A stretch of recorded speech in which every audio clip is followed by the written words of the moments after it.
new 2016 Toyota Prius. It's a completely new car on a completely new platform that will underpin a couple other future Toyota models coming up.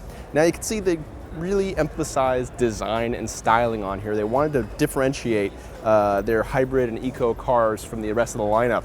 Now, you might wish that they could differentiate them by making them look more attractive, but Toyota decided to go a different route. The least you can say, it certainly stands out.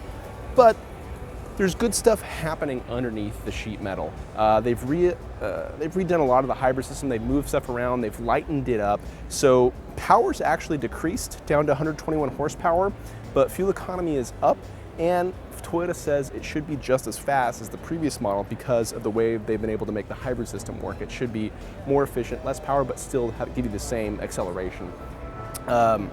Fuel economy is 52 miles per gallon, around there, where this eco model will actually do 56 miles per gallon. Now, that may sound good, but what happens with fuel economy is the higher the rating gets, the less it matters, because you get diminishing returns when you go from 52 to 56. The jump from 30 to 40 is actually more significant, so the premium you pay to get the 56 actually takes a lot more time to work off, but that's for your accountant to figure out.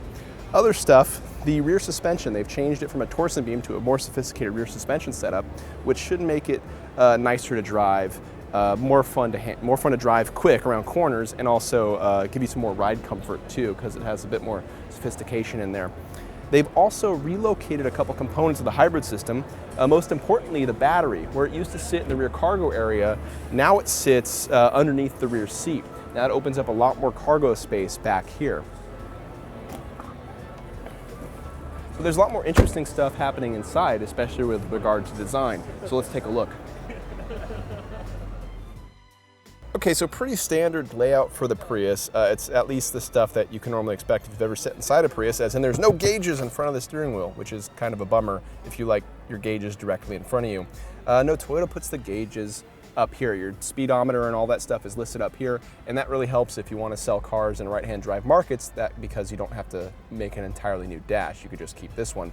Now there's this white stuff lying all around, and also you can get the center console to be white too, and I guess they're trying to go for something that looks like a smartphone, but I'm not sure if I like it too much. Whether you like it is up to you to decide. There's no key in this, so we can't actually turn on a lot of the features here, which is kind of a bummer, but you have an entertainment system here, which we understand works a lot better than previous models. It should be pretty fast and should be pretty snappy, and we look forward to giving it more of a test in the future. Now let's see if we can find some power outlets for mobile devices and stuff. Oh, here we go. We have a USB port and an aux input jack and a 12-volt power plug there. Now in the back, or in the center console, it looks just like more storage.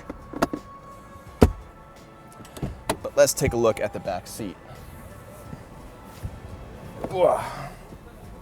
Now back seat passengers, you don't get rear vents, but you do get a 12-volt plug, which is nice. Back seat room is pretty spacious. My knees aren't touching the seat in front of me, my headroom is not touching the roof, and the seat feels comfortable enough.